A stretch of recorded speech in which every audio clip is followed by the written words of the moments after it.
जब अपॉकलिप्स आया तो मुझे पता चला कि मेरे पास दो फॉर्म्स हैं, एक ह्यूमन फॉर्म और दूसरा ज़ॉम्बी फॉर्म। मैं अपनी इच्छा के अनुसार दोनों फॉर्म्स के बीच स्विच कर सकता था। सप्लाईज की तलाश करते समय मैंने अपने ज़ॉम्बी फॉर्म में ट्रांसफॉर्मेशन किया और ज़ॉम्बीज की भीड़ के बीच ऐसे चलने लगा जैसे वहां कोई मौजूद ही ना हो। घर लौटने के बाद मैंने वापस अपने ह्यूमन फॉर्म में ट्रांसफॉर्मेशन किया और उसी समय रेड वाइन और हॉट पॉट का मजा लेने लगा। कुछ समय पहले अचानक एक ब्लैक मिस्ट पूरी दुनिया पर छा गई थी और जिसने भी उसे इनहेल किया वह एक खून का प्यासा ज़ॉम्बी बन गया। इसी बीच मैं और मेरे कुछ क्लासमेट्स चौथी मंजिल के एक क्लासरूम के अंदर फंस गए थे। भूख से मजबूर होकर कुछ बहादुर क्लासमेट्स और मैं खाना ढूंढने के लिए अलग अलग निकल गए, लेकिन आखिर में सिर्फ मैं ही सप्लाईज लेकर वापस लौटने में कामयाब हुआ। हालांकि जब मैं क्लासरूम के दरवाजे पर पहुंचा तो मेरा दिल बैठ गया। मेरी गर्लफ्रेंड और कई क्लासमेट्स ने मेरे लिए दरवाजा खोलने से इनकार कर दिया क्योंकि 3 ज़ॉम्बीज मेरे पीछे पीछे आ रहे थे। जिस बात ने मुझे और भी गुस्सा दिला दिया वह थी मेरी गर्लफ्रेंड को राइचस अंदाज में यह कहते सुनना, मुझे माफ करना, सबकी सेफ्टी के लिए हम तुम्हें अंदर आने का रिस्क नहीं ले सकते। उस समय मेरा मन बस उन्हें जमकर गाली देने का कर रहा था। जब वे खाना ढूंढने के लिए बाहर गए थे तब किसी ने उन्हें रिस्क न लेने के लिए नहीं कहा था। मुझे पहले कभी क्यों एहसास नहीं हुआ कि यह पूरा ग्रुप पिग्स और डॉग्स से ज्यादा कुछ नहीं था। बिना एक और शब्द कहे मैं मुड़ा और चौथी मंजिल के एक दूसरे क्लासरूम में जाकर छिप गया, लेकिन थोड़ी ही देर बाद वे तीनों ज़ॉम्बीज वहां भी पहुंच गए। बिना हेजिटेशन के मैंने खाना ज़ॉम्बीज की तरफ फेंका, पलटा, अगले क्लासरूम का दरवाजा खोला और तुरंत उसे अपने पीछे लॉक कर दिया। अपने शरीर को दरवाजे से लगाकर मैं पूरी ताकत से उसे बंद रखने की कोशिश करने लगा। कमरे के अंदर जोर जोर की बैंगिंग की आवाज गूंजने लगी क्योंकि ज़ॉम्बीज बार बार अपने सिर दरवाजे पर पटक रहे थे। अगले क्लासरूम पर हमला इसलिए नहीं हुआ था क्योंकि वहां मौजूद लोगों ने टेप से दरवाजे के आसपास की दरारों को सील कर दिया था और किताबों के फटे हुए पेजेस से विंडोज को ढक दिया था। उन्हें पता चल चुका था कि ज़ॉम्बीज सभी नियर साइटेड थे और इंसानों का शिकार करने के लिए सिर्फ स्मेल और हियरिंग पर डिपेंड करते थे, लेकिन मेरे पास टेप नहीं थी और दरवाजे को सील करने में मदद करने वाला भी कोई नहीं था। मुझे अकेले ही उस प्रेशर को सहना पड़ा। तभी 2 और ज़ॉम्बीज उस अटैक में शामिल हो गए। अब मैं ज्यादा देर तक टिक नहीं सका। एक जोरदार क्रैश के साथ मैं जमीन पर गिरा दिया गया। मैंने उठकर भागने की कोशिश की लेकिन मैं एक कदम पीछे रह गया। 5 ज़ॉम्बीज ने पीछे से मुझ पर छलांग लगा दी और उनमें से एक ने तुरंत मेरी गर्दन से मांस का एक बड़ा टुकड़ा नोच लिया। उस पल मेरा दिल अनविलिंगनेस से भर गया। बेहोश होने से पहले के आखिरी पलों में मुझे अपने पेरेंट्स और अपने भाई का ख्याल आया और मैं सोचने लगा कि वे कैसे होंगे। समय बीता गया और अचानक मेरी अनकॉन्शियस माइंड में एक आवाज गूंजने लगी। वह आवाज बेहद एंशिएंट लग रही थी, मानो उसने अनगिनत एजेस को पार कर लिया हो। यिन यांग हेवन तुम्हें ट्रांसफॉर्मेशन की शक्ति प्रदान करता है। आवाज के फेड होते ही मैं अचानक कोमा से जाग गया। खड़े होने के बाद मैंने चारों तरफ देखा लेकिन आसपास मुझे कोई भी नजर नहीं आया। अपना सिर हिलाते हुए मुझे आखिरकार याद आया कि उसी दिन पहले ज़ॉम्बीज ने मुझ पर हमला किया था। कंफ्यूज्ड होकर मैंने अपने हाथों को उठाकर उन्हें ध्यान से देखा, लेकिन तभी मुझे पता चला कि वे बिल्कुल भी अलग नहीं दिख रहे थे। ये देखकर मेरा मन गाली देने का हुआ, लेकिन मैंने पाया कि मैं बिल्कुल भी बोल नहीं सका था। मैं केवल मन ही मन आह भर सका था। तभी मुझे अचानक कुछ अजीब महसूस हुआ। मेरे पास अभी भी ह्यूमन कॉन्शियसनेस मौजूद थी। मैं साफ साफ सोच सका था, ब्लैक बोर्ड पर लिखे कैरेक्टर्स को पहचान सका था और यहाँ तक कि मल्टीप्लिकेशन, निमोनिक्स और 300 टैंग पोएम्स भी याद कर सका था। यह एहसास होते ही मैं एक्साइटमेंट से भर गया। मैं लगभग वहीं उछल पड़ा। मैंने जल्दी से अपना थोड़ा स्टिफ हाथ उठाया और अपनी गर्दन को छुआ। स्मूथ स्किन की जगह मुझे फटी हुई मसल टिश्यू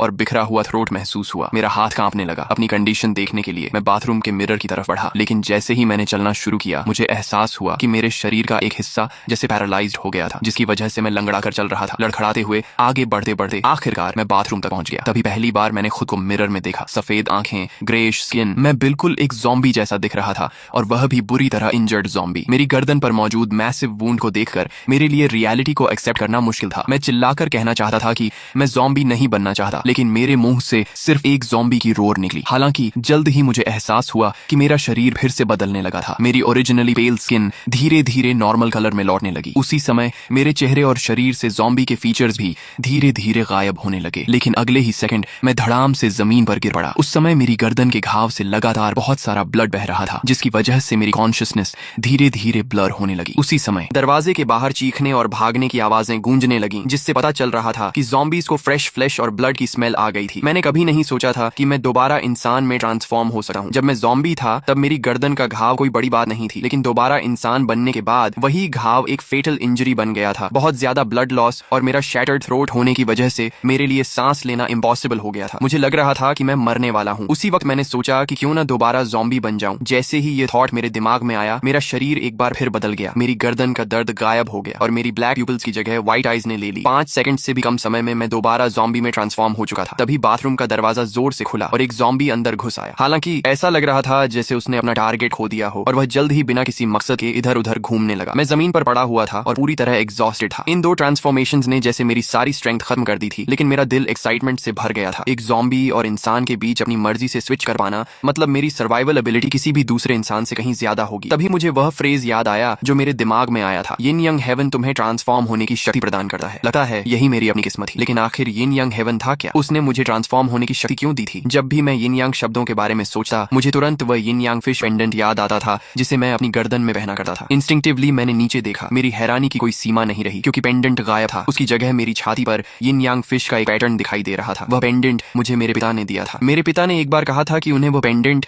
एक मीटियोराइट क्रेटर के अंदर संयोग से मिला था। अब ऐसा लग रहा था कि उसमें जरूर कुछ अनयूजुअल था। मैंने मन ही मन कसम खाई कि एक दिन मैं इसके पीछे की सच्चाई जरूर पता लगाऊंगा। लेकिन अभी सबसे इंपॉर्टेंट था सर्वाइव करना और अपने परिवार को ढूंढना। इसके बाद मैं सोचने लगा कि अपनी इंजरीज को कैसे हील करूं और खुद को ज्यादा स्ट्रॉन्ग कैसे बनाऊं। अचानक मेरे दिमाग में एक आंसर आया। किसी ज़ॉम्बी को मारने के बाद मैं अपनी उंगली से उसकी कॉर्प्स को टच करके ब्लड एनर्जी और प्यूरिफिकेशन सोर्स एनर्जी अब्सॉर्ब कर सकता था और खुद को स्ट्रॉन्ग बना सकता था। ये नॉलेज मुझे बिल्कुल नेचुरल लग रही थी, जैसे ये हमेशा से मेरे दिमाग में मौजूद हो। ठीक वैसे ही जैसे प्यास लगने पर पानी पीना अपने आप पता होता है, मैं भी पास में पड़ी एक ज़ॉम्बी कॉर्प्स की तरफ मुड़ गया। उस ज़ॉम्बी को पहले ही किसी और ने मार दिया था। मैं लड़खड़ाते हुए उसके पास पहुंचा और अपनी इंडेक्स फिंगर उसके चेहरे पर रख दी। तुरंत ही इलेक्ट्रिसिटी जैसी एनर्जी मेरी उंगली के जरिए मेरे शरीर के अंदर प्रवेश करने लगी। इस सेंसेशन ने मुझे बेहद प्लेजर का एहसास कराया। उसी समय मेरी गर्दन के घाव के आसपास ग्रैन्युलेशन टिश्यू बनने लगा। सिर्फ कुछ सेकंड्स के अंदर मेरी इंजरी लगभग पूरी तरह हील हो गई। मेरी स्ट्रेंथ और एजिलिटी थोड़ी बढ़ गई और यहाँ तक कि मेरी भूख भी गायब हो गई। ये तो परफेक्ट था। मुझे ज़ॉम्बीज या इंसानों को खाने की कोई जरूरत नहीं थी। मुझे सिर्फ किसी कॉर्प्स को टच करके उसकी एनर्जी अब्सॉर्ब करनी थी। उस वक्त मेरे दिल में स्ट्रॉन्ग बनने की जबरदस्त डिजायर पैदा हो गई। सिर्फ स्ट्रॉन्ग बनकर ही मैं इस एपोकलिप्स में ज्यादा लंबे समय तक सर्वाइव कर सकता था। मैं बाथरूम से बाहर निकला, पास में पड़ी एक फायर एक्स ढूंढी और अपनी स्लॉटर शुरू करने के लिए तैयार हो गया। हालांकि जब मैं उस क्लासरूम के पास से गुजर रहा था जहां मेरी गर्लफ्रेंड छिपी हुई थी, तभी मैं अचानक रुक गया। दरवाजा खुला हुआ था। क्यूरियस होकर मैं अंदर चला गया। तभी मुझे पता चला कि वहां मौजूद सभी क्लासमेट्स ज़ॉम्बीज में बदल चुके थे। मूनलाइट के नीचे पूरा फ्लोर डिब्री से भरा हुआ था। वहां का सीन देखकर लग रहा था कि उनके ट्रांसफॉर्म होने से पहले फूड को लेकर उनके बीच कॉन्फ्लिक्ट हुआ था। मैंने ज़ॉम्बीज के उस ग्रुप में तलाश शुरू की और आखिरकार अपनी एक्स गर्लफ्रेंड को भी ढूंढ लिया। मुझे उम्मीद नहीं थी कि मुझे मरने के लिए छोड़ देने के बाद भी वह खुद सर्वाइव नहीं कर पाएगी। मेरे दिल में मौजूद हेट्रेड धीरे धीरे खत्म हो गई। इसके बाद मैं एक मोटे ज़ॉम्बी के पास गया और अपनी इंडेक्स फिंगर से उसे टच किया, लेकिन कुछ भी नहीं हुआ। ऐसा लग रहा था कि मैं सिर्फ उन्हीं ज़ॉम्बीज से एनर्जी अब्सॉर्ब कर सकता था जिन्हें मैंने खुद मारा हो। ये समझने के बाद मैं चुपचाप उस मोटे ज़ॉम्बी के पीछे पहुंचा और फायर एक्स को उसके सिर के पीछे पूरी ताकत से दे मारा। वह ज़ॉम्बी जमीन पर गिर पड़ा। मैंने तुरंत अपनी इंडेक्स फिंगर आगे बढ़ाई और दोबारा कोशिश की। वही फेमिलियर प्लेजर की लहर मेरे शरीर में दौड़ गई। मेरी गर्दन के घाव के ऊपर दिखाई देने वाले फ्लैश बर्ड्स तेजी से ग्रो होने लगे। कुछ ही पलों में मेरी इंजरी पूरी तरह हील हो गई और अपनी ओरिजिनल स्टेट में वापस आ गई। इसके बाद मैंने क्लासरूम में मौजूद सभी ज़ॉम्बीज को खत्म कर दिया और उनकी ब्लड एनर्जी और सोर्स एनर्जी अब्सॉर्ब कर ली। उसके बाद मैंने अपनी एक्स उठाई और पूरी मंजिल को स्वीप करना शुरू कर दिया। मैं ज़ॉम्बीज को स्लॉटर करते हुए उसी समय उनकी एनर्जी भी अब्सॉर्ब करता जा रहा था। हालांकि मैं पूरी तरह एग्जॉस्टेड महसूस कर रहा था, फिर भी मैं आगे बढ़ता रहा। कुछ ही समय में मैंने पूरी चौथी मंजिल को क्लियर कर दिया और यहाँ तक कि खुद को भी साफ कर लिया। अगर उस वक्त कोई मुझे देखा तो वह मुझे ज़ॉम्बी से कभी एसोसिएट नहीं करता। इसके बाद मैं तीसरी मंजिल पर गया और उसी डेडली कॉम्बिनेशन को दोहराना शुरू कर दिया, जिसमें ज़ॉम्बीज को स्लैश करना और उनकी एनर्जी ड्रेन करना शामिल था। जब तक पूरी सुबह बीत चुकी थी तब तक मैंने टीचिंग बिल्डिंग के सभी ज़ॉम्बीज को क्लियर कर दिया था। कुल मिलाकर मैंने अब्सॉर्ब किया 229 ज़ॉम्बीज की एनर्जी अब्सॉर्ब की थी। इसके परिणाम स्वरूप मेरी स्ट्रेंथ और स्पीड दोनों दोगुनी हो गई थी। हालांकि अब ज़ॉम्बी में ट्रांसफॉर्म होना मेरे लिए खतरनाक नहीं रह गया था, फिर भी मुझे ज्यादा देर तक उस फॉर्म में रहने को लेकर बेचैनी महसूस होती थी। इसी वजह से मैंने तुरंत एक सेफ प्लेस ढूंढने का फैसला किया जहां मैं वापस अपने ह्यूमन फॉर्म में आकर आराम कर सकूं। आखिरकार मैं पहली मंजिल पर मौजूद सुपरमार्केट में पहुंच गया। अंदर मिली टेप का इस्तेमाल करके मैंने डोर्स के आसपास मौजूद हर गैप को सावधानी से सील कर दिया। फिर मैंने कई एक्स्ट्रा करिकुलर एक्सरसाइज बुक्स के पेजेस फाड़े और उनका इस्तेमाल डोर्स और विंडोज को ढकने के लिए किया। सब कुछ तैयार हो जाने के बाद मैंने तुरंत अपना ध्यान केंद्रित किया। कुछ ही सेकंड्स के अंदर मेरा पूरा शरीर बदलने लगा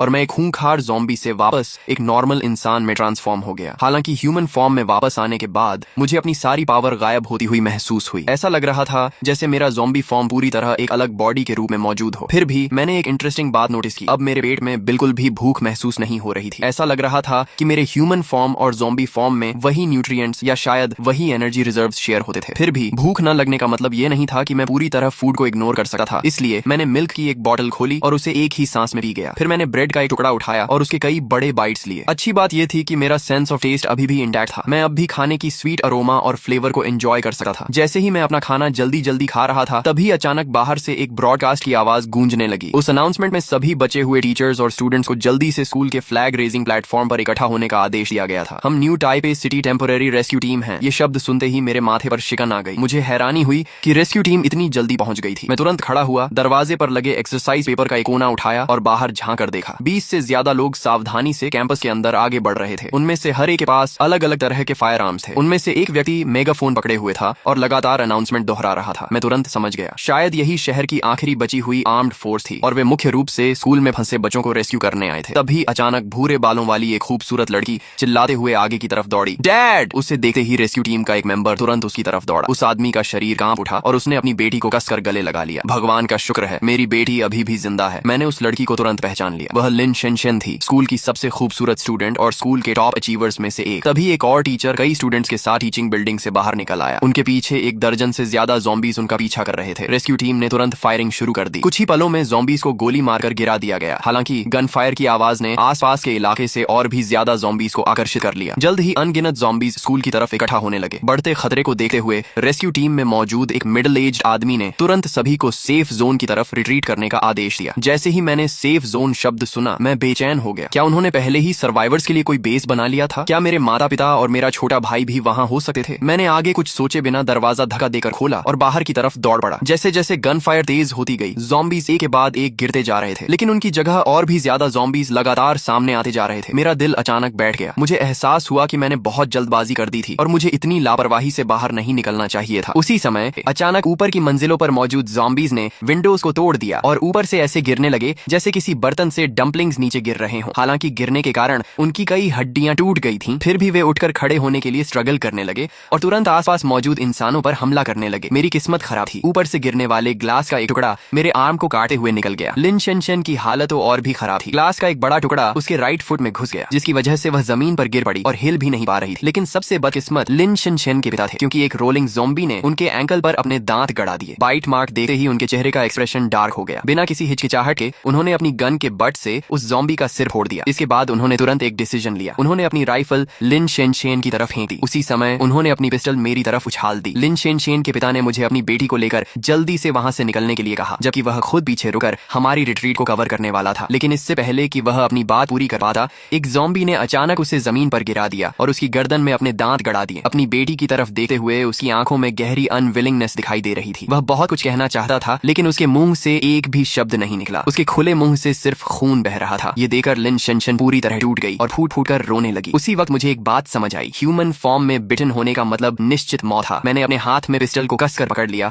और सोचने लगा कि क्या मैं जिंदा सुपरमार्केट तक वापस पहुंच पाऊंगा। तभी मेरी नजर इंस्टिंक्टिवली लिन शेनशेन के हाथ में मौजूद राइफल पर चली गई। वह ऑटोमेटिक राइफल काफी हैवी दिख रही थी। लिन शेनशेन अभी सिर्फ एक यंग गर्ल थी, शायद वह इसे ठीक से यूज न कर पाए। शायद मुझे अपनी पिस्टल उसके राइफल से एक्सचेंज कर लेनी चाहिए। लेकिन जैसे ही यह थॉट मेरे दिमाग में आया, लिन शेनशेन ने तेजी से राइफल उठाई और सीधे मेरी तरफ एम कर दिया। उसकी मूवमेंट्स बेहद प्रोफेशनल थीं और उसकी आंखों का लुक साफ बता रहा था कि वह मजाक नहीं कर रही थी। मैंने तुरंत दोनों हाथ ऊपर कर दिए। मैं पूरी तरह स्टन्ड था और सोचने लगा कि कहीं उसने मेरे थॉट्स को समहाउ पढ़ तो नहीं लिया। इससे पहले कि मैं खुद को एक्सप्लेन कर पाता, उसने ट्रिगर दबा दिया। अचानक गन फायर गूंज उठी। बुलेट्स मेरे क्रॉच के ठीक नीचे से निकलती हुई पीछे से मेरी तरफ झपट कर आ रहे एक ज़ॉम्बी को जा लगी और वह वहीं गिर पड़ा। मैंने घबराकर जोर से सलाइवा निकला। मेरी टांगें अनकंट्रोलेबली कांपने लगीं। वह बुलेट मुझसे सिर्फ कुछ सेंटीमीटर्स की दूरी से निकली थी। तभी मुझे समझ आया कि उसके पिता ने उसे राइफल क्यों सौंपी थी। वह सिर्फ राइफल चलाना ही नहीं जानती थी, बल्कि उसका एम भी टेरिफाइंगली एक्यूरेट था। गोली चलाने के बाद लिन शेनशेन ने मुझसे चिल्लाकर कहा, बेवकूफ, जल्दी करो और मुझे उठाकर ले चलो। मैंने तुरंत अपना पहले वाला आइडिया छोड़ दिया। उसके इंस्ट्रक्शंस को फॉलो करते हुए मैंने उसे अपने शोल्डर्स पर चढ़ने दिया ताकि वह ज्यादा इफेक्टिवली शूट कर सके। उस केओस के बीच किसी ने भी हम दोनों पर ध्यान नहीं दिया। पास ही कई ऐसे लोग थे जिन्हें ज़ॉम्बीज ने बाइट कर लिया था और वे जानते थे कि उनके बचने की कोई होप नहीं थी। भागते रहने के बजाय वे रुक गए और अपनी बची हुई स्ट्रेंथ का इस्तेमाल करके दूसरों की प्रोटेक्शन करने लगे। चुपचाप मैंने अपना मास्क पहन लिया, फिर तुरंत ज़ॉम्बी में ट्रांसफॉर्म हो गया। ट्रांसफॉर्मेशन होते ही मेरे शरीर में अचानक जबरदस्त स्ट्रेंथ भर गई। उसी समय लिन शेनशेन को अपने शोल्डर्स पर मेरा शरीर अचानक काफी हल्का महसूस हुआ। बिना किसी हेजिटेशन के मैं उस सुपरमार्केट की तरफ तेजी से दौड़ा जिसे मैंने पहले अपने कब्जे में लिया था। हालांकि मैं ज़ॉम्बी में ट्रांसफॉर्म हो चुका था, फिर भी मैं अपने साथ एक लिविंग पर्सन को कैरी कर रहा था। इसी वजह से 3 ज़ॉम्बीज हमारा पीछा करने लगे, लेकिन लिन शेनशेन ने तुरंत पीछे मुड़कर कई बर्स्ट्स फायर किए। तीनों ज़ॉम्बीज तुरंत जमीन पर गिर पड़े। आखिरकार जब हम सुपरमार्केट के एंट्रेंस पर पहुंचे तो मैंने लिन शेनशेन को अंदर फेंक दिया और मुड़कर वहां से जाने की तैयारी करने लगा। मुझे भरोसा था कि उसे सील्ड डोर के गैप के पास रहने की ट्रिक पता थी, वरना वह अब तक सर्वाइव ही नहीं कर पाती। लेकिन इससे पहले कि मैं वहां से जा पाता, लिन शेनशेन ने अचानक मुझे पकड़ लिया। उसने पूछा कि क्या मैं अंदर नहीं आ रहा था। मैं केवल ज़ॉम्बी जैसी रोर्स निकाल सकता था, क्योंकि मैं बिल्कुल बोल नहीं सकता था। इसलिए मैंने दूर की तरफ कुछ शॉट्स फायर किए और अपने हाथों के जेस्चर्स से उसे समझाने की कोशिश की। तभी लिन शेनशेन समझ गई कि मैं क्या कहना चाहता था। मैं वापस जाकर लोगों को बचाना चाहता था, साथ ही मैं यह भी पता लगाना चाहता था कि सेफ जोन आखिर कहाँ लोकेटेड था। तुरंत लिन शेनशेन ने मुझे सावधान रहने के लिए कहा। अगर कुछ भी गलत होता तो वह चाहती थी कि मैं वापस सुपरमार्केट में लौट आऊं। इसके बाद उसने अपनी राइफल मेरी तरफ बढ़ा दी। मैंने सिर हिलाया और बैटलफील्ड की तरफ वापस मुड़ गया। मेरा इरादा उन सभी लोगों को बचाने का था जो अपनी जान रिस्क में डालकर फंसे हुए स्टूडेंट्स को रेस्क्यू करने के लिए तैयार थे। साथ ही मैं सेफ जोन की लोकेशन का पता लगाना भी चाहता था। जब मैं वहां पहुंचा तब रेस्क्यू टीम अभी भी रिट्रीट कर रही थी। मैंने राइफल उठाई और उनके उनका पीछा कर रहे ज़ॉम्बीज़ पर फायरिंग शुरू कर दी। मैंने इससे पहले कभी फायर आर्म इस्तेमाल नहीं किया था, इसलिए दूर से टारगेट्स को हिट करना मेरे लिए काफी मुश्किल था। मेरे पास कोई ऑप्शन नहीं बचा, इसलिए मुझे क्लोज रेंज में जाकर लड़ना पड़ा। कुछ ही देर में मेरी एम्यूनिशन खत्म हो गई। बिना किसी हिचकिचाहट के मैंने राइफल फेंक दी, अपनी पीठ पर मौजूद फायर एक्स निकाली और सीधे ज़ॉम्बीज़ की भीड़ में घुस गया। एक्स बार बार ऊपर उठी और नीचे गिरती रही। ज़ॉम्बीज़ एक के बाद एक कटकर गिरते जा रहे थे, लेकिन उनकी संख्या बहुत ज्यादा थी। हर बार जब मैं एक ज़ॉम्बी को मारता तो तुरंत 3 से 5 और ज़ॉम्बीज़ मेरी तरफ दौड़ पड़ते। जैसे ही रेस्क्यू टीम स्कूल गेट तक पहुंची, लगातार हो रही गनफायर की आवाज से आकर्षित होकर ज़ॉम्बीज़ की एक मैसिव वेव वहां पहुंच गई। देखते ही देखते रेस्क्यू टीम ज़ॉम्बीज़ की भीड़ के बीच फंस गई। अब उनके बचकर निकलने की कोई उम्मीद नहीं थी। मजबूरी में किसी ने ग्रेनेड की पिन खींच दी। जोरदार एक्सप्लोजन ने कई ज़ॉम्बीज़ के शरीर के चीथड़े उड़ा दिए। हालांकि इस एक्सप्लोजन ने कैंपस की तरफ और भी ज्यादा ज़ॉम्बीज़ को अट्रैक्ट कर लिया। अनडेड की एंडलेस भीड़ को देखते हुए आखिरकार मैंने लड़ना बंद कर दिया। ज़ॉम्बीज़ की संख्या इतनी ज्यादा थी कि उनसे निपटना इम्पॉसिबल था। मैं पीछे हटकर टीचिंग बिल्डिंग के अंदर चला गया और खुद को छिपा लिया। जहां तक सुपरमार्केट की बात ही, मैंने फिलहाल वहां वापस न जाने का फैसला किया। वहां फूड, वाटर, आयोडाइन, गॉज और कई तरह की मेडिकल सप्लाईज मौजूद थी। लिन शेंशन को वहां छोड़ना सबसे सेफ ऑप्शन था। बाहर जमीन पर 100 से ज्यादा ज़ॉम्बी कॉर्प्सेस बिखरी हुई थी। मैंने अभी तक उनमें से किसी की एनर्जी अब्सॉर्ब नहीं की थी। दिन के समय ऐसा करना बहुत डेंजरस था। दूसरे सर्वाइवर्स मुझे देख सकते थे। मैंने तब तक वेट करने का फैसला किया। रात होने तक इंतजार करने के बाद ही मैं उनकी एनर्जी अब्सॉर्ब करूंगा। मुझे कोई जल्दबाजी करने की जरूरत नहीं थी। आखिर मेरे अलावा डेड ज़ॉम्बीज़ के ढेर में और किसकी इंटरेस्ट होगी। मैं जानता था कि मुझे अपनी एबिलिटीज का सीक्रेट बनाए रखना होगा। बेहतर होगा कि मेरे पेरेंट्स को भी कभी इस सच्चाई का पता न चले। अपने परिवार का ख्याल आते ही मैं तुरंत एंग्शियस हो गया। मैं स्कूल के बैक गेट की तरफ बढ़ा ताकि वहां से बाहर निकल सकूं। लेकिन ज्यादा दूर जाने से पहले मेरी नजर पास में घूम रहे बुजुर्ग गेटकीपर पर पड़ी, जो अब एक ज़ॉम्बी बन चुका था। यह देखकर मैंने बिना किसी हिचकिचाहट के अपनी एक्स घुमा दी। उस बूढ़े आदमी को मारने और उसकी एनर्जी अब्सॉर्ब करने के बाद मैं बैक गेट से बाहर निकला और तेजी से अपने घर की तरफ दौड़ पड़ा। रेजिडेंशियल कम्युनिटी के पास पहुंचते ही मेरे दिमाग में अचानक एक थॉट आया। अगर मेरा परिवार अभी भी जिंदा था और घर पर ही रह रहा था तो 3 दिनों के बाद उनका जमा किया हुआ ज्यादातर फूड खत्म हो चुका होगा। इसी वजह से मैंने अपना रास्ता बदल लिया और कम्युनिटी के एंट्रेंस के पास मौजूद पेंग सिलाई सुपरमार्केट में घुस गया। अंदर का पूरा सीन अस्त व्यस्त था। हर तरफ फ्लोर पर फूड बिखरा हुआ था। कैशियर्स और कस्टमर्स सभी ज़ॉम्बीज़ में बदल चुके थे और आइल्स के बीच बिना किसी मकसद के घूम रहे थे। दूसरे सर्वाइवर्स के लिए यह जगह एक फॉरबिडन हिडन जोन थी। इसे हाइडिंग प्लेस के तौर पर इस्तेमाल करना तो दूर, यहाँ सप्लाईज की तलाश करना भी बहुत डेंजरस था। लेकिन मेरे लिए यह किसी अबैंडन ट्रेजर ट्रोव से कम नहीं था। शॉपिंग कार्ट को धकेलते हुए मैंने कॉन्फिडेंस के साथ हर तरह के सप्लाईज चुनने शुरू कर दिए। जब भी कोई ज़ॉम्बी मेरा रास्ता रोकता, मैं बस अपना हाथ बढ़ाकर उसे एक तरफ धकेल देता। कुछ ही देर में मैं बड़ी मात्रा में फूड लेकर सुपरमार्केट से बाहर निकल आया। इसके बाद मैं रेजिडेंशियल कम्युनिटी में दाखिल हुआ और जल्द ही अपने अपार्टमेंट बिल्डिंग के एंट्रेंस पर पहुंच गया। उस वक्त मेरा दिल एंग्जाइटी से जोर जोर से धड़क रहा था। मैं बस यही उम्मीद कर रहा था कि मेरा परिवार सेफ हो। हालांकि जैसे ही अपार्टमेंट का दरवाजा खुला, मैं लगभग सीधे एक ज़ॉम्बी से टकरा गया। क्या वह पहली मंजिल पर रहने वाले मेरे सेकंड अंकल नहीं थे? बिना किसी हिचकिचाहट के मैंने अपना हाथ घुमाया। ज़ॉम्बी साफ तौर पर 2 टुकड़ों में कट गया। इस समय तक मेरी स्ट्रेंथ और स्पीड लगभग 4 एडल्ट्स की कंबाइंड पावर के बराबर हो चुकी थी। उसकी एनर्जी अब्सॉर्ब करने के बाद मैं सीढ़ियों से ऊपर चढ़ता रहा। लगभग हर फ्लोर पर ज़ॉम्बीज़ मौजूद थे। ऊपर जाते समय मैं उन्हें एक के बाद एक मारता गया। आखिरकार मैं 6th फ्लोर पर पहुंच गया। जैसे ही मेरी नजर अपने घर के सिक्योरिटी डोर पर पड़ी, मेरा शरीर अनकंट्रोलेबली कांपने लगा। हॉलवे में इतने सारे ज़ॉम्बीज़ मौजूद थे, इसका सिर्फ एक ही मतलब हो सकता था। या तो मेरा परिवार कभी वापस ही नहीं आया था, या फिर वे अपार्टमेंट से बाहर ही नहीं निकले थे। मैंने अपना मास्क उतारा और वापस ह्यूमन फॉर्म में ट्रांसफॉर्म हो गया। फिर मैंने अपनी की निकाली और दरवाजा अनलॉक करने की कोशिश की। मेरी हैरानी की कोई सीमा नहीं रही, क्योंकि दरवाजा अंदर से लॉक था। मेरी हार्ट बीट तुरंत तेज हो गई। मैंने धीरे से 2 बार दरवाजा नॉक किया। अंदर से कोई रिस्पॉन्स नहीं आया। अगर अपार्टमेंट के अंदर ज़ॉम्बीज़ होते तो आवाज सुनते ही वे दरवाजे से टकराने लगे। कोई रिस्पॉन्स न मिलने का कम से कम एक मतलब था, अंदर कोई ज़ॉम्बी नहीं था। एक गहरी सांस लेते हुए मैंने आवाज लगाई, डैड, मॉम, शॉफे, मैं हूँ, मैं वापस आ गया हूँ। थोड़ी देर बाद लॉक खुलने की आवाज आई। दरवाजा खुला और एक टीनेज बॉय बाहर की तरफ दौड़ता हुआ आया। वह मेरा छोटा भाई लिन फेई था। हालांकि लिन फेई मुझसे 2 साल छोटा था, लेकिन वह मुझसे आधा सिर लंबा और काफी ज्यादा मजबूत था। शायद इसलिए क्योंकि वह एक एथलीट था। उसके तुरंत बाद मेरे पेरेंट्स लिंदा लेई और वांग फंग भी जल्दी से बाहर आ गए। दोनों के चेहरे पर एंग्जाइटी और चिंता साफ दिखाई दे रही थी। उन्होंने तुरंत मुझसे पूछा कि पिछले कुछ दिनों से मैं कहाँ था और मैं वापस कैसे लौट आया। मैंने कामली वही एक्सक्यूज इस्तेमाल किया जो मैंने पहले से तैयार करके रखा था। मैंने उन्हें बताया कि मैं स्कूल के सुपरमार्केट के अंदर फंस गया था और ज़ॉम्बीज़ से सावधानी पूर्वक बचते हुए किसी तरह वहां से निकल पाया। लिन फेई से मुझे पता चला कि मेरा परिवार पहले ही 2 दिनों से भूखा था। अपने पेरेंट्स के पतले हो चुके चेहरों को देखकर मैंने तुरंत उन्हें पहले खाना खाने के लिए कहा। पूरा परिवार फूड से भरे बड़े बैग को देकर उसे घूरने लगा और उनके मुंह में पानी आने लगा। लिन फेई ने तुरंत मिल्क की एक बोतल उठाई और उसे एक ही सांस में पी गया। स्नैक्स के अलावा मैं राइस, वेजिटेबल्स और मीट भी लेकर आया था। मैंने उन्हें इंस्ट्रक्शंस दिए कि जिन फूड्स की शेल्फ लाइफ लंबी है उन्हें स्टोर करके रखें और वेजिटेबल्स और मीट को पहले खाएं। अगर सप्लाईज खत्म हो गए तो मैं बस बाहर जाकर और सप्लाईज ढूंढ लाऊंगा। ये सुनते ही वांग फांग तुरंत किचन की तरफ गई और खाना तैयार करने लगी। अच्छी बात यह थी कि शहर की गैस, टैप वाटर और इलेक्ट्रिसिटी अभी भी काम कर रही थी, वरना खाना बनाना काफी ज्यादा ट्रबलसम हो जाता। करीब 1 घंटे बाद किचन से मीट की रिच अरोमा बाहर आने लगी। उस स्मेल ने तीनों पुरुषों यानी पिता और दोनों बेटों के मुंह में तुरंत पानी ला दिया। जल्द ही चारों का परिवार डाइनिंग टेबल के चारों चारों तरफ इकट्ठा हो गया और ईगरली खाना खाने लगा। तभी अचानक पुराना रेडियो क्रैकल करते हुए चालू हो गया। लिंदा लेई ने तुरंत अपनी चॉपस्टिक्स नीचे रखी, रेडियो के पास गया और फ्रीक्वेंसी एडजस्ट करने लगा। कुछ मोमेंट्स बाद आखिरकार ब्रॉडकास्ट सुनाई देने लगा। अनाउंसमेंट के मुताबिक पूरी दुनिया में एक ग्लोबल डिजास्टर फैल चुका था जिसने इंसानों की 90% पॉपुलेशन को ज़ॉम्बीज में बदल दिया था। एक्सपर्ट्स का दावा था कि यह कैटास्ट्रोफी पिघलते हुए ग्लेशियर से रिलीज हुए ancient viruses, ocean nuclear pollution, global warming और कई दूसरे एनवायरमेंटल फैक्टर्स के कॉम्बिनेशन की वजह से हुई थी। पूरे देश के लोगों को फूड स्टॉकपाइल करने और रेस्क्यू का इंतजार करने का निर्देश दिया गया था। इसके अलावा गवर्नमेंट ने गन बैन भी हटा दिया था और सिटीजंस को खुद अपनी सेफ्टी करने के लिए एनकरेज किया था। इसके बाद स्टेशन पर बार बार वही मैसेज ब्रॉडकास्ट किया जाने लगा। यह देखकर लिंदा लेई ने दूसरा चैनल लगा दिया। जल्द ही रेडियो से एक अलग आवाज सुनाई दी। ब्रॉडकास्ट में बताया गया कि इंटरनेशनल बायोलॉजिकल रिसर्च सेंटर ने ज़ॉम्बीज के ब्रेन्स के अंदर एक क्रिस्टल खोजा है। फिलहाल उसे म्यूटेटेड क्रिस्टल कोर कहा जा रहा था। रिपोर्ट के अनुसार अगर कोई इंसान एक म्यूटेटेड क्रिस्टल कोर कंज्यूम करता है तो उसे 1 पॉइंट एनहांसमेंट मिलता है। 1000 म्यूटेटेड क्रिस्टल कोर्स कंज्यूम करने के बाद बॉडी में एक क्वालिटेटिव लीप आएगा जिससे किसी इंसान की स्ट्रेंथ लगभग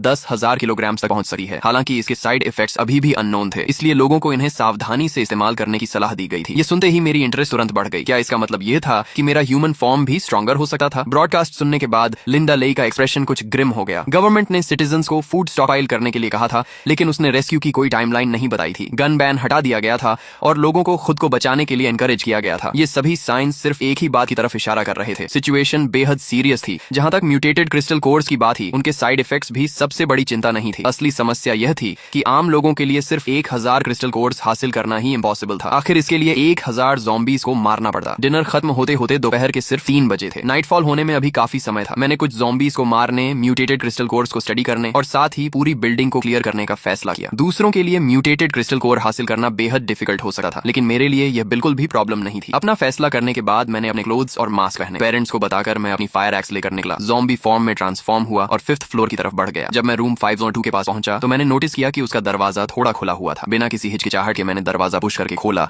और सीधे अंदर चला गया। कमरे में मौजूद दोनों ज़ॉम्बीज ने मेरी तरफ देखा, फिर तुरंत अपनी नजरें हटा ली। उनकी रिएक्शन देखकर मैं कंफ्यूज हो गया। मैं सिर से पैर तक कवर्ड था। फिर वे तुरंत कैसे पहचान गए कि मैं भी उन्हीं में से एक था। एक तेज सिजलिंग साउंड के साथ मैंने अपनी एक्स घुमाई और एक ज़ॉम्बी के सिर को वहीं 2 हिस्सों में स्प्लिट कर दिया। हालांकि इस बार मैंने उस कॉर्प्स की एनर्जी तुरंत अब्सॉर्ब नहीं की। इसके बजाय मैंने फायर एक्स की मदद से ज़ॉम्बी के सिर को सर्च करना शुरू किया। ज्यादा देर नहीं लगी और मुझे एक ट्रांसपेरेंट क्रिस्टल मिल गया जो लगभग एक बीन जितना बड़ा था। उसे हाथ में लेकर मैंने ध्यान से एग्जामिन किया। क्रिस्टल की सरफेस बेहद रेगुलर थी, लगभग ऐसी जैसे नेचर ने खुद डायमंड को फॉर्म किया हो। उसकी सिर्फ एक कमी थी कि वह पूरी तरह ट्रांसपेरेंट नहीं था। उसके अंदर कई ब्लड कलर्ड इंप्यूरिटीज तैर रही थी। यही क्लियरली म्यूटेटेड क्रिस्टल कोर था। जहां तक उन ब्लड कलर्ड इंप्यूरिटीज की बात थी, वे मोस्ट लाइकली ब्रॉडकास्ट में बताए गए साइड इफेक्ट्स का सोर्स थी। मैंने म्यूटेटेड क्रिस्टल कोर अपनी पॉकेट में रख लिया। फिर मैंने फ्लोर पर पड़े उस ज़ॉम्बी कॉर्प्स की तरफ देखा जिसमें अब उसका क्रिस्टल कोर नहीं था। क्यूरियस होकर मैंने अपनी इंडेक्स फिंगर आगे बढ़ाई और उसे अब्सॉर्ब करने की कोशिश की। फेमिलियर प्लेजरेबल सेंसेशन तुरंत वापस आ गई। उसी समय मेरे दिमाग में एक मैसेज दिखाई दिया। म्यूटेटेड क्रिस्टल कोर के अंदर मौजूद पावर को प्यूरिफिकेशन सोर्स एनर्जी कहा जाता था। वहीं ज़ॉम्बी के शरीर के अंदर मौजूद पावर को ब्लड एनर्जी कहा जाता था। दूसरे शब्दों में म्यूटेटेड क्रिस्टल कोर निकालने के बाद भी ज़ॉम्बी कॉर्प्स के अंदर ब्लड एनर्जी मौजूद रहती थी जिसे अब्सॉर्ब किया जा सकता था। फर्क सिर्फ इतना था कि इससे आधी एनर्जी ही मिलती थी। प्यूरिफिकेशन सोर्स एनर्जी और ब्लड एनर्जी के बारे में जानने के बाद मेरे दिमाग में अचानक एक आइडिया आया। मैंने तुरंत एक म्यूटेटेड क्रिस्टल कोर निकाला और उसे अपनी हथेली पर रख लिया। फिर मैंने अपनी इन्नेट एबिलिटी एक्टिवेट की और उसकी एनर्जी अब्सॉर्ब करना शुरू कर दिया। हालांकि इस बार मैंने जानबूझकर प्रोसेस को कंट्रोल किया और सिर्फ ब्लड एनर्जी अब्सॉर्ब की। तभी एक मिराक्युलस सीन सामने आया। म्यूटेटेड क्रिस्टल कोर के अंदर मौजूद ब्लड कलर्ड इंप्यूरिटीज नीचे की तरफ बहने लगी और मेरी हथेली में मर्ज होने लगी। उसी समय मेरी अपनी स्ट्रेंथ बढ़ने लगी। म्यूटेटेड क्रिस्टल कोर को दोबारा देखते हुए मुझे पता चला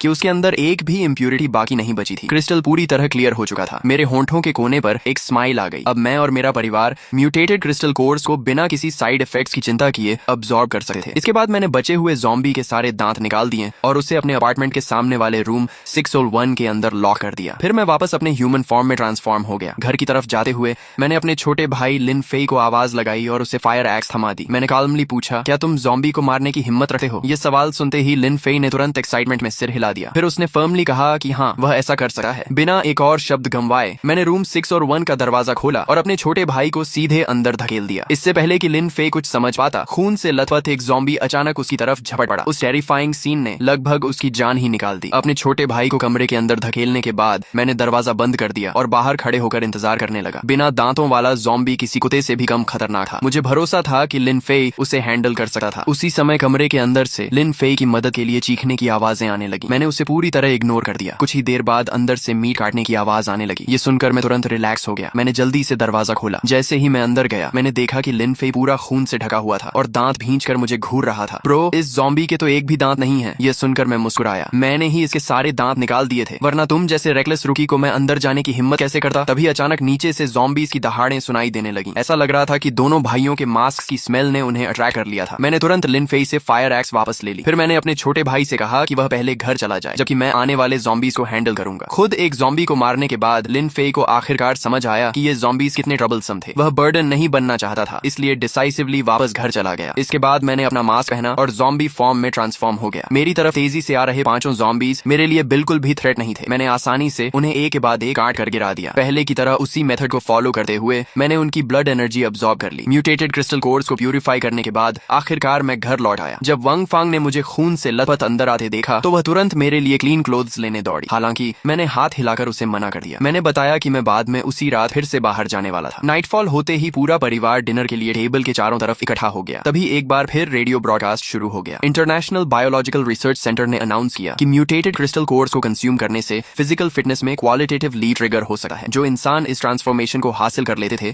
उन्हें फर्स्ट स्टेज इवॉल्वर्स कहा जाता था। इसके अलावा म्यूटेटेड क्रिस्टल कोर्स का लगातार कंजम्पशन करने से बॉडी और भी ज्यादा स्ट्रांग होती जाएगी। करंट रिसर्च डेटा के अनुसार अभी तक म्यूटेटेड क्रिस्टल कोर्स कंज्यूम करने वाले लोगों में कोई मेजर साइड इफेक्ट्स डिस्कवर नहीं हुए थे। डिनर खत्म होने के बाद मैंने 7 म्यूटेटेड क्रिस्टल कोर्स निकाले और उन्हें टेबल पर रख दिया। फिर मैंने पूछा कि सबसे पहले कौन इसे ट्राई करना चाहता है। ये सुनते ही वंग फांग ने एक हाथ से लिन फेई का हाथ और दूसरे हाथ से मेरा हाथ पकड़ लिया। उसने फर्मली कहा कि उसके दोनों बेटों में से किसी को भी इन्हें खाने की परमिशन नहीं थी। आखिर लिन फैमिली की लिनिएज उन्हीं पर डिपेंड करती थी। लिंदा ले ने कुछ नहीं कहा। इसके बजाय उसने कामली एक म्यूटेटेड क्रिस्टल कोर उठाया और उसे अपने मुंह में डाल लिया। जैसे ही क्रिस्टल कोर उसके शरीर के अंदर पहुंचा वह प्योर एनर्जी में ट्रांसफॉर्म हो गया। वह एनर्जी तेजी से उसके पूरे शरीर में फैलने लगी। तुरंत ही लिंडा ले को सिर से पैर तक रिफ्रेश्ड महसूस हुआ। उसने सिर हिलाया और कहा कि यह मुंह में जाते ही मेल्ट हो गया। इसे खाने के बाद वह क्लियरली महसूस कर सकता था कि उसकी फिजिकल फिटनेस काफी इंप्रूव हो गई थी। ये सुनते ही लिन फेई भी खुद ट्राई करने के लिए ईगर हो गया। उसने एक्साइटमेंट में कहा कि वह भी एक खाना चाहता है। हालांकि बोलने से पहले लिंडा ले ने मेरी तरफ देखा। तुम्हारा भाई ही बाहर जाकर फूड सर्च करने वाला है। वह जितना स्ट्रॉन्गर बनेगा उसके सर्वाइव करने के चांसेस उतने ही ज्यादा होंगे। उसकी स्ट्रेंथ में होने वाला हर छोटा इंप्रूवमेंट एक और उम्मीद के बराबर है। जहां तक शाओफे की बात है वह बाद में और मिलने तक वेट कर सकता है। ये सुनकर मैंने अब और हेजिटेशन नहीं की। मैंने म्यूटेटेड क्रिस्टल कोर्स उठाए